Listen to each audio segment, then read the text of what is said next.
Hello everyone, welcome to కథల సవ్వడి. ఈ వీడియోలో నేను అందమైన ముగ్గు వేస్తూ మీకు ఒక ఆసక్తికరమైన కథను షేర్ చేస్తున్నాను. వైజాగ్ రామాలయం సెంటర్ దగ్గర తోపుడు బండి పెట్టుకుని కేజీ 100 తీయటి మామిడి పళ్ళమ్మ అంటూ అరుస్తూ ఉన్నాడు కిరణ్. నిజానికి అలా అరవడానికి కిరణ్ మొదట కొంత సిగ్గుపడతాడు. తర్వాత కిరణ్కి అలవాటైపోతుంది. ఇప్పుడు అందరికన్నా తనే గట్టిగా అరుస్తున్నాడు. అలా అరచి మామిడి పళ్ళు అమ్ముతూ ఉంటే మార్కెట్లో ఉన్న వాళ్ళంతా ఎవరి కొత్త పిల్లాడు అన్నట్టు చూస్తారు. అడిగిన వాళ్లకు తన వివరాలు కాకుండా తన బాస్ జానీ బాషా పేరు చెప్పసాగాడు.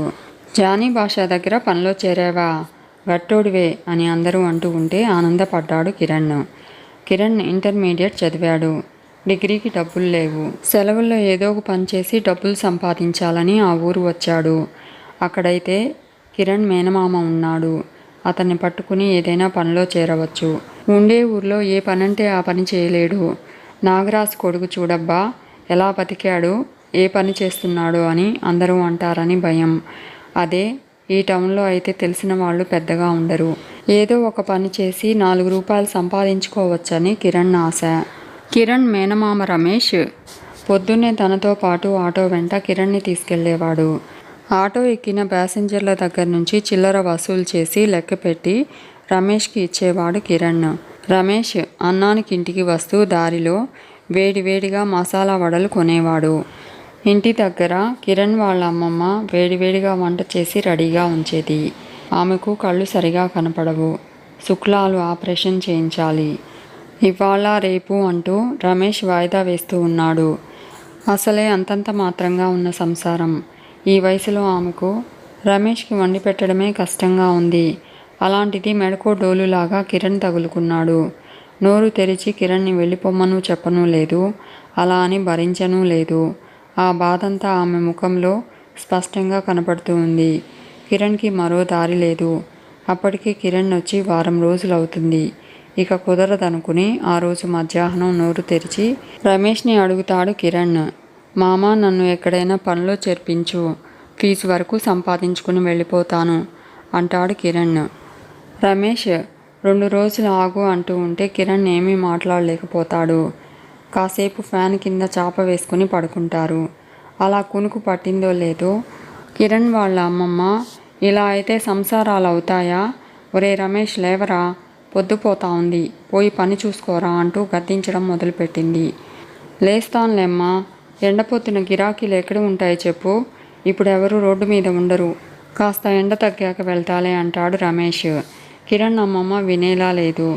ఇలా చేస్తాడు వెధవా, ఇల్లెలా గడవాలి, ఒక పొద్దు ఆటో సరిగ్గా వేస్తే మరో పొద్దు వేయడు, సంపాదించిందంతా ఆటో బాడుగకి, పెట్రోల్కి, టీలకు బీడీలకే సరిపోతుంది, ఇంకేం మిగులుతుంది, మా పరిస్థితే ఇలా ఉంటే ఇప్పుడు వీడు కూడా వచ్చి పడ్డాడు అని అరుస్తూ ఉంటుంది.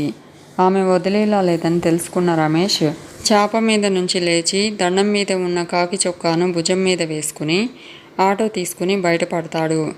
మామతో పాటు కిరణ్ కూడా బయలుదేరతాడు. రమేష్ నేరుగా టీ కొట్టు దగ్గర ఆటో ఆపుతాడు. చెరో టీ చెప్తాడు. మెల్లగా టీ చప్పరిస్తూ, ఈ ఎండకు గిరాకీలు ఎక్కడుంటాయిరా, ముసలిది ప్రాణం తీస్తుందని బయటకు వచ్చాను అంతే అంటాడు. కిరణ్ ఏం మాట్లాడలేదు. మెల్లగా టీ చప్పరిస్తూ ఆలోచనలో పడతాడు కిరణ్. మామ, నాకు ఇక్కడేం బాగుండడం లేదు, ఏదైనా పనిలో చేర్పిస్తే ఉంటా, లేదంటే ఊరికి వెళ్ళిపోతా అని కరాఖండిగా చెప్తాడు కిరణ్. రమేష్కి కిరణ్ సమస్య తీవ్రత ఏంటో అర్థమైనట్టుంది. కాసేపు సీరియస్గా ముఖం పెట్టి ఆలోచించి, సరేలేరా, చెప్పాను కదా, 2 రోజులు ఓర్చుకో, నిన్ను పనిలో చేర్పించే పూచీ నాది అని గట్టిగా పలుకుతాడు. ఇద్దరూ టీ బంకు దగ్గర నుంచి లేచి ఆటోలో బయలుదేరతారు. 2 రోజుల తర్వాత రమేష్ చెప్పిన విధంగా కిరణ్ని తీసుకుని జానీ బాషా దగ్గరకు వస్తాడు. జానీ బాషాకు మామిడి పళ్ళ కొట్టు ఉంటుంది. రమేష్ కిరణ్ని జానీ బాషాకు అప్పగిస్తాడు. చదువుకునే పిల్లవాడన్నా వాడి టైం బాగాలేక ఇక్కడికి వచ్చాడు, ఏ పని చేసినా చేయించుకో అన్నా అని చెప్పి అక్కడ 1 నిమిషం కూడా ఉండకుండా వెళ్ళిపోతాడు రమేష్. కిరణ్ జానీ బాషాను పరిశీలనగా చూస్తాడు. పొడుగ్గా మరకలు అంటిన పసుపు పచ్చ జుబ్బాలో వంగిపోయి ఉన్నాడు. అతని తెల్లని గడ్డం మాసిపోయి ఉంది. మనిషి సన్నగా ఉన్న కాళ్ళు చేతులు హుషారుగా ఆడిస్తున్నాడు. కళ్ళు చలాకీగా పెద్దగా ఉన్నాయి. మామిడి పళ్ళ వ్యాపారంలో ఆ చుట్టుపక్కల అతనే ఫేమస్ అని కిరణ్కి అప్పట్లో తెలియలేదు. రోజు ఉదయం చీకటితోనే అతని దగ్గరికి కొంతమంది కుర్రాళ్ళు వస్తారు.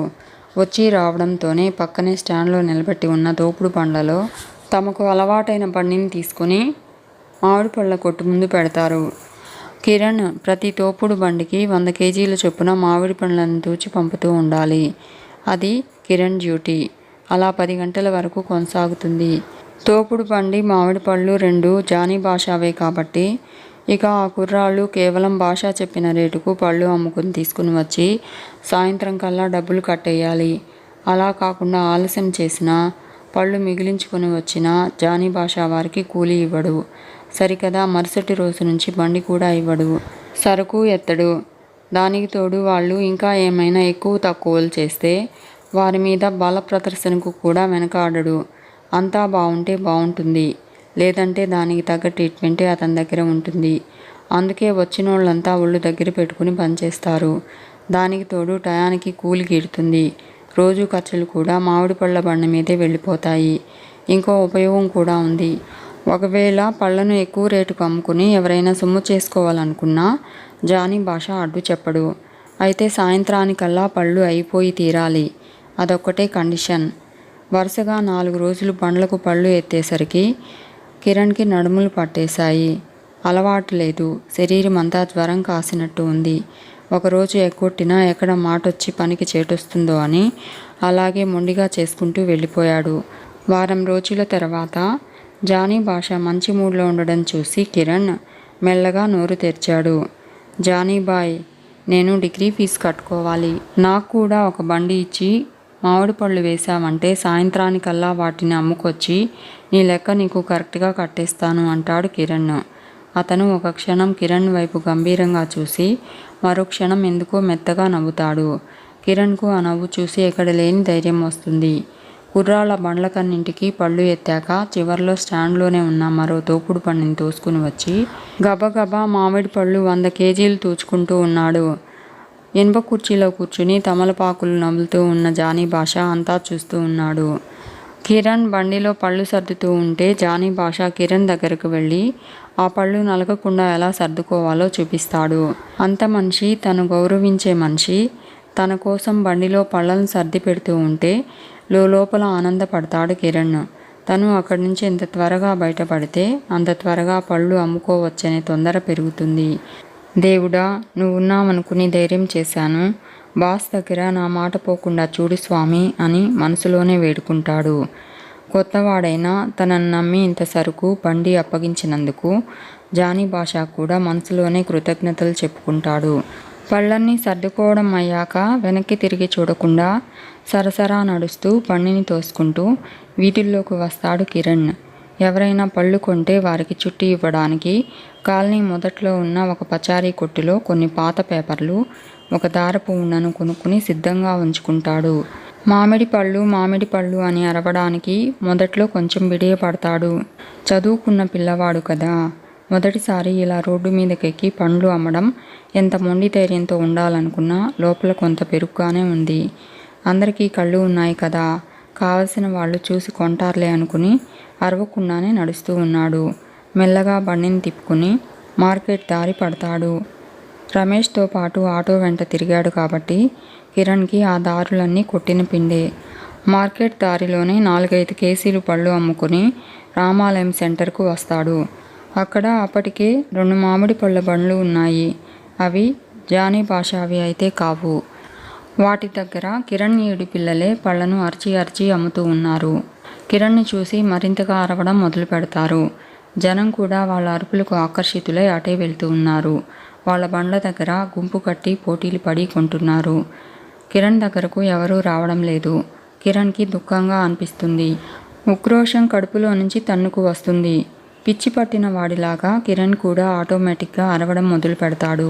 మామిడి పళ్ళమ్మ, మామిడి పళ్ళు, తీయటి మామిడి పళ్ళు, కేజీ 100, కేజీ 100, బంగినపల్లి మామిడి పళ్ళమ్మ అని ఓ 10 సార్లు అరిచేసరికి గొంతులోని బిడియమంతా పటాపంచలై శబ్దం టపాసులా పేలుతూ వస్తుంది. జనం ఒక్కొక్కరుగా కిరణ్ బండి దగ్గరకు రావడం మొదలు పెడతారు. నిజం చెప్పాలంటే వాళ్ళ బండి మీద కన్నా కిరణ్ బండి దగ్గరే మామిడి పళ్ళు పెద్దగా తాజాగా ఉన్నాయి. పైగా బంగినపల్లి మామిడి పళ్ళు. బంగినపల్లి మామిడి పళ్ళమ్మ, బంగినపల్లి మామిడి పళ్ళు అని అరిచేసరికి జనం గుమిగూడారు. కిరణ్కి ధైర్యం పెరిగింది. పెరిగిన ధైర్యంతో పాటు గొంతు పెరుగుతూ పోయింది. సాయంత్రానికంతా కిరణ్ గొంతు పోయింది. కిరణ్ బండిలోని పళ్ళన్నీ అయిపోయాయి. ఖాళీ బండిని తోసుకుంటూ జానీ భాషా కొట్టు దగ్గరకు వస్తాడు కిరణ్. బండిని అప్పగించి పళ్ళన్నీ అయిపోయాయని జానీ భాషాకు గర్వంగా చెప్పి అతని డబ్బులు అతనికిచ్చి తన కూలీ తను తీసుకుంటాడు. పెద్ద రాజ్యాన్ని జయించిన ఆనందంతో గాల్లో తేలిపోతూ ఇంటికి చేరుకుంటాడు. రమేష్ కిరణ్ హుషారుని చూసి సంతోషపడతాడు. రాసుకుపోయిన కిరణ్ గొంతును చూసి జాలిపడతాడు. మొత్తానికి పనిలో కుదురుకున్నావు పోనీలే అని సంతృప్తి వ్యక్తం చేస్తాడు. కిరణ్ అమ్మమ్మకు కిరణ్ ఎదురుపడడం తగ్గిపోయింది. ఉదయాన్నే నిద్రతోనే లేచి మామిడి పళ్ళ కొట్టు దగ్గరకు వెళ్ళిపోతాడు. అట్నుంచటే బండి వేసి టిఫిన్, మధ్యాహ్నం భోజనం కూడా బయటే చేస్తున్నాడు. రాత్రిపూట ఒక్కసారే కిరణ్ వాళ్ళ అమ్మమ్మకు ఎదురుపడి ఆమె చేతి వంట తింటున్నాడు. ఇప్పుడు ఆమె ముఖంలో అంతకుముందు ఉన్నంత చిరాకు లేదు, కొంత తగ్గింది. రోజులు హాయిగా గడుస్తూ ఉంటే కిరణ్కి దురాశ పుడుతుంది. కొట్లో ఉన్న మామిడి పళ్ళు పెద్ద పెద్దవి ఏరి తన బండికి ఎక్కించుకోవడం మొదలు పెడతాడు. కేజీ 200 రూపాయలకు మామిడి పళ్ళు అమ్మొచ్చని కిరణ్ ఆశపడతాడు. నిజానికి మామిడి పళ్ళు ఏరకూడదు. కానీ తన విషయంలో జానీ భాషా చూసి కూడా చూడనట్టు వదిలేశాడు. తను ఆ పని చేసిన మొదటి రోజే ఘోరంగా దెబ్బతింటాడు. పళ్ళు పెద్దవైనా కేజీ 200 అనేసరికి చాలామంది వచ్చి అడిగి కొనకుండా తిరిగి వెళ్ళిపోయారు. ఒకరిద్దరు కొంటూ ఉంటే అందరూ అలాగే కొంటారని ఆశపడతాడు కిరణ్. కానీ బండి మీద పళ్ళు మిగిలిపోతున్న సంగతి గమనించనే లేదు. ఆ రోజు ఎండ కూడా ఎక్కువగా ఉంది. మధ్యాహ్నం అవుతున్నా బండి మీద పళ్ళు పెద్దగా కదలలేదు. ఎండ దెబ్బకు అవి తాజాతనం కోల్పోయి నల్లగా మారుతున్నాయి. బండి కిందే జాలీలో ఉన్న పల్చటి బట్టను నీళ్లలో తడిపి పళ్ళ మీద కప్పాడు. పొద్దెక్కే కొద్దీ టెన్షన్ పెరిగింది. రేటు తగ్గించకపోతే అసలుకే ఎసురు వస్తుందని చివరకు అసలు ధరకు దిగొచ్చాడు. ఇప్పుడు కేజీ 100 అంటున్నా కొనేవాళ్ళు లేరు. ఉదయం అయితే పళ్ళు తాజాగా ఉంటాయి కాబట్టి 100 రూపాయలంటే ఎగబడి కొనేవాళ్ళు.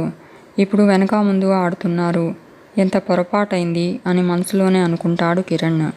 సాయంత్రం 4 అవుతుందనగా బండిని రామాలయం సెంటర్ వైపు తోసుకుంటూ వస్తాడు. ఇక్కడైతే కాస్త రద్దీ ఎక్కువగా ఉంటుంది, అమ్ముడవుతాయి అని అనుకుంటాడు. ఒకరిద్దరు వచ్చి 2 కేజీలు కొన్నారో లేదో ఎక్కడున్నారో పోలీసులు వచ్చి మీద పడిపోయారు. ఆ దారిలో ముఖ్యమంత్రి కాన్వాయ్ వెళ్తూ ఉందని, రోడ్డు పక్కన ఎవరూ ఉండకూడదని తోపుడు బండ్ల వాళ్లకు వార్నింగ్ ఇచ్చారు. కిరణ్ బండిని నెట్టుకుంటూ వచ్చి పక్కనే ఉన్న సందులో దూరాడు. ఇదంతా తన దురదృష్టం కాకపోతే ఈరోజే ఇలా జరగాలా అని తిట్టుకుంటాడు. బండి మీద చూస్తే పళ్ళన్నీ అలాగే ఉన్నాయి. ఇంకా ఆలస్యం చేస్తే ముప్పే అనుకుంటూ ధర మరింత తగ్గించక తప్పలేదు. కేజీ మామిడి పళ్ళు 75 రూపాయలు అని అరవడం మొదలుపెట్టాడు. ఇళ్లల్లో ఉన్న ఆడవాళ్ళంతా బయటకు వచ్చేశారు. తమ తాహతు కొద్దీ కేజీ, అర కేజీ అంటూ కొనేశారు. చివరికి బండి మీద గట్టిగా 3 కేజీల పళ్ళు మిగిలాయి. అప్పటికే పొద్దు పూర్తిగా పోయింది. బండి కొంత ఖాళీగా కనిపించేసరికి కిరణ్కి మనసు తేలికైంది. కానీ తను తక్కువ రేటుకు అమ్మినందువల్ల నష్టం వచ్చిందేమో అనుకుని కిరణ్ ఒకచోట బండి ఆపి డబ్బులు లెక్క పెట్టుకున్నాడు. ఉదయం కొనే మామిడి పళ్ళు కేజీ 200కు అమ్మడం వల్ల వచ్చిన లాభం ఇప్పుడు వచ్చిన నష్టం జతై సమానమైంది. ఇటు లాభము లేకుండా అటు నష్టము లేకుండా మొత్తానికి గండం గడిచింది. ఉదయం నుండి ఎండలో తిరిగి పూర్తిగా రంగు మారిన పళ్ళను ఇంకెవరూ కొనరని నిర్ధారించుకున్నాక వాటిల్లో నుంచి తొలిసారిగా ఒక పండు తీసుకుని తింటాడు. దారిలో చిన్నపిల్లలు ముష్టివాళ్ళు కనపడితే తలా ఒకటి ఇచ్చేస్తాడు. ఇంకా 1 కేజీ వరకు మిగిలి ఉంటే వాటిని ఇంటికి తీసుకెళ్దామని పొట్లం కట్టుకుని కవర్లో ఉంచుకుంటాడు. ఖాళీ బండిని నేరుగా తీసుకెళ్ళి జానీ భాషాకు అప్పగించేస్తాడు. ఆయనకి ఇవ్వాల్సిన డబ్బులిచ్చేసి తనకు రావాల్సిన కూలీ తీసుకుంటాడు. ఇంతటితో ఇవాల్టి అన్నం తీరిందనుకుంటాడు. కానీ తీరలేదు. ఇంటికి వచ్చేసరికి ఊరు నుంచి కిరణ్ వాళ్ళ అమ్మ వచ్చి ఉంటుంది. కిరణ్ని చూడగానే ఏంరా ఏమైపోయావురా, నెల రోజులైంది ఊరి పక్కకు రాలేదేంటి, సచ్చావా బతికావా అంటూ కొట్టినంత పని చేస్తుంది. కిరణ్ ఏమీ మాట్లాడకుండా వెళ్ళి అమ్మను వాటేసుకుంటాడు. అమ్మను చూసిన ఆనందం ఇంకా తన ముఖం మీద మాయం కాకుండానే కిరణ్ వాళ్ళ అమ్మమ్మ కిరణ్ చేతిలో ఉన్న మామిడి పళ్ళను చూసి నిష్ఠూరపడుతుంది. ఈ విధవ ఏ రోజు ఒక మామిడి పండు ఇంటికి తేలేదు, ఈరోజు వాళ్ళ అమ్మ వచ్చిందని తెచ్చాడు అని అంటుంది. ఆమె మాటలకు కిరణ్ షాక్ అవుతూ, అయ్యో అమ్మమ్మ అలా కాదు, ఈరోజే నా బండిలో కొన్ని పళ్ళు మిగిలాయి, ఈరోజే నా టైం బాగలేక కొన్ని మిగిలిపోయాయి, అందుకే తెచ్చాను, అమ్మ వస్తుందని నాకు నిజంగా తెలియదు అమ్మమ్మ, దేవుడు సాక్షి అంటాడు. అయినా ఆమె వినలేదు. తనను సమర్థించుకునేందుకే కిరణ్ అలా చెప్తున్నాడని అనుకుంటుంది. ఉత్త పుణ్యానికే అంత నిందపడడం కిరణ్కి ఇష్టం లేదు. ఆమెకు అర్థమయ్యేటట్టు వివరంగా చెప్పేందుకు ప్రయత్నిస్తాడు. అయినా ఫలితం లేదు. పొద్దంతా పడిన కష్టం గురించి కూడా చెప్పుకొని కన్నీళ్లు పెడతాడు. అయినా ఆమె మారలేదు. కిరణ్కి బాధ ఇంకా పెరిగిపోయింది. కిరణ్ బాధ చూసి కిరణ్ వాళ్ళ అమ్మ కదిలిపోతుంది. పోనీలే నాయనా వదిలేయ్ అమ్మమ్మ, అంతే, నేను చిన్నప్పటి నుంచి చూస్తున్నాను కదా, వదిలేసేయ్ అంటుంది. కిరణ్ వదిలేసినా బాగుండేది. అలా కాకుండా తనకు అమ్మమ్మ అంటే చాలా ఇష్టమని, ఎప్పుడు ఆమె దగ్గరకు వెళ్ళినా ఆమె పరాయి వాడిలాగానే చూస్తుందని, ఎప్పుడూ కసురుకుంటూ ఉంటుందని, తనతో పొడిసినట్టుగా మాట్లాడుతుందని వాళ్ళ అమ్మకు కంప్లైంట్ చేస్తాడు. కిరణ్ చెప్పింది విని కోపంగా కిరణ్ వాళ్ళ అమ్మ, నా బిడ్డకు దిక్కు లేక నీ దగ్గరకు వచ్చాడనుకున్నావా, ముసల్దానివి, నీకెందుకు ఇంత పెడసరం, జుట్టు నెరిసినా బుద్ధి రాకుంటే ఎలా, ఏం మాట్లాడాలో తెలిసి సావదా, నువ్వు వద్దు నీ ఇల్లు వద్దు, పోదాం పదరా అంటూ ఆమెను తిడుతూనే కిరణ్ వైపు తిరిగి తొందర పెడుతుంది. కిరణ్ గతుక్కుమంటాడు. ఒకటి అనుకుంటే మరొకటైంది. ఇవాళ పొద్దుటి నుంచి అన్నీ ఇలాగే జరుగుతున్నాయి అనుకుంటూ కిరణ్కి ఏం చేయాలో అర్థం కాలేదు. తన డిగ్రీ ఫీజుకు కావాల్సిన డబ్బు అయితే తనకు సమకూరాయి. కాకపోతే ఇప్పటికిప్పుడు తను రెడీ అయ్యి వెళ్ళిపోతే పాపం జానీబాయికి ఒక మాటైనా చెప్పకుండా వెళ్ళినట్టు అవుతుంది. ఏం చేయాలా అని ఆలోచిస్తూ ఉంటే అప్పుడే ఇంట్లోకి వచ్చిన రమేష్, ఏంటక్క నువ్వు కూడా, అమ్మంటే ముసలిదైపోయింది, మైండ్ పనిచేయడం లేదు, నీకేమైంది, ఇంత రాత్రప్పుడు ఎక్కడికి వెళ్ళొద్దు, లోపలికి రా కూర్చో అంటాడు. కిరణ్ వాళ్ళమ్మ, ఈ కొంపకు ఎప్పుడొచ్చినా నాకు ప్రశాంతత లేదు అంటూ పొటపొట ఏడుస్తుంది. ఆమె ఏడుపులో పుట్టింటి మీద ఆమెకు ఎన్నాళ్ళుగానూ ఉన్న అసంతృప్తి అంతా కనపడుతుంది. ఇక ఆమెను ఆపడం ఎవరి తరం కాదు అనిపిస్తుంది. దీనంతటికీ తనే కారణమైనందుకు కిరణ్కి మరింత బాధ కలుగుతుంది. ఇప్పుడు తను ఏ కాస్త కిక్కురుమన్నా ఇద్దరి మధ్య చిక్కుపడిపోతాడు. కిరణ్కి బ్యాగ్ సర్దుకోక తప్పలేదు. రమేష్ దారి వెంబడి కిరణ్ వాళ్ళ అమ్మను బ్రతిమలాడుతూనే ఉన్నాడు. కిరణ్ వాళ్ళమ్మ రమేష్ మాటలు పట్టించుకోకుండా బస్టాండ్లో ఆఖరి బస్సు ఎక్కి కూర్చుంటుంది. కిరణ్ కూడా అమ్మతో పాటే బస్సు ఎక్కి కూర్చోక తప్పలేదు. కిరణ్కి ఆలోచిస్తూ ఉంటే తనదే తప్పనిపిస్తుంది. పళ్ళను మిగిలిపోతే తెచ్చాడు కానీ ఏ రోజైనా ఒక పండైనా ఆ పండు ముసలి కోసం మిగుల్చుకుని ఎందుకు తీసుకురాలేదా అని దారంతా బాధపడతాడు. ఆ ఇంట్లో ఉండి ఆ ఇంట్లో తిని తనకు కావాల్సిన డబ్బు సంపాదించుకుని చివరికి ఆమె మీదే నిందేసి వచ్చేసానే, ఆ మామిడి పండు తీపి మనసుని తను ఎందుకు అర్థం చేసుకోలేకపోయానా అని బాధపడతాడు కిరణ్. తను బాగా చదివి మంచి ఉద్యోగం తెచ్చుకుని తన అమ్మమ్మకు కంటి చూపు తెప్పించాలని నిర్ణయించుకుంటాడు కిరణ్. మీకు ఈ వీడియో నచ్చితే లైక్ చేయండి, షేర్ చేయండి, తప్పకుండా సబ్స్క్రైబ్ చేసుకోండి. Thanks for watching.